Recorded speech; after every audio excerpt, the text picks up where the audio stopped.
Cyprus and to establish diplomatic, political, and economic relations with it. Esteemed President,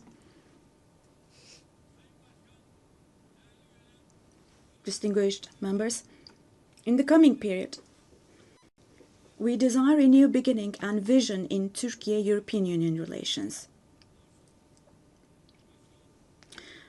This should not be a vision that just saves the day, but rather a vision that redefines the horizon and shapes our shared future. For this, it is of course important that the European Union is as willing and determined as we are. As a net security provider, we continue to contribute to the operations and missions of the United Nations, NATO, OSCE, and the European Union. The annual NATO summit next year will be held in Turkey, in Ankara. The USA, who is our NATO ally, our relations with them are continuing on trade, investments, energy, defense industry, in addition to other many areas, and we're strengthening our relations with them. Meanwhile, we attach great importance to the peace, stability, and prosperity of our brotherly countries in Central Asia, which is our ancestral homeland.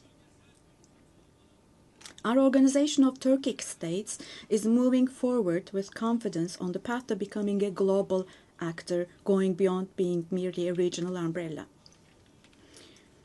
We are making intensive efforts to ensure the continuation of peace and stability in the Balkans, where we have strong historical, cultural, and people ties. The Balkan Peace Platform, which we established in July, is the newest and most concrete manifestation of our efforts in this direction. And this October, we'll once again assume the command of KFOR forces. In Afghanistan, our fundamental desire is that the current administration demonstrates an approach that embraces the society and that takes human values into consideration. In this process, it is essential that the international community does not leave Afghan people alone, and as Turkey and as the Turkish nation will stand by the Afghan people at all times. Esteemed friends, in South Asia, we consider the preservation of peace and stability to be of utmost importance. We are pleased with the ceasefire achieved following the tensions last April between Pakistan and India, the tension which had escalated into a conflict. It is important to see a cooperation between the two countries when it comes to counterterrorism. The issue of Kashmir should be resolved on the basis of resolutions of the UN for the best for our brothers and sisters in Kashmir through dialogue, we hope.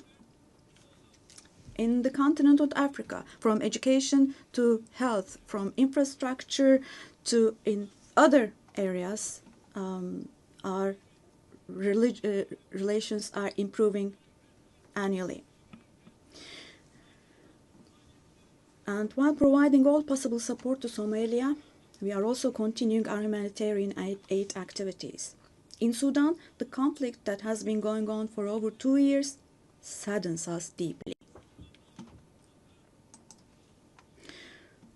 Stopping the bloodshed in Sudan and establishing sustainable peace is the shared responsibility of the international community, and Turkey's efforts in this direction will continue.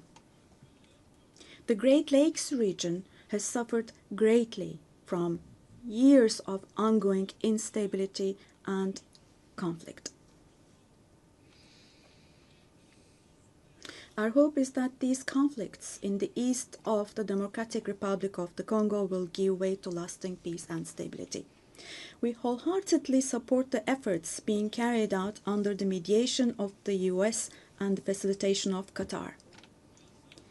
The increasing terrorist activities in West Africa, particularly in the Sahel Basin, are also of great concern to us. We will continue our unwavering efforts to ensure peace, tranquility, and stability for the peoples of this region with whom we share historical ties. Drawing inspiration from the historical double-headed Turkish Selçuk eagle, I would like to emphasize that our relations with Asian countries in Turkish foreign policy are of great strategic importance.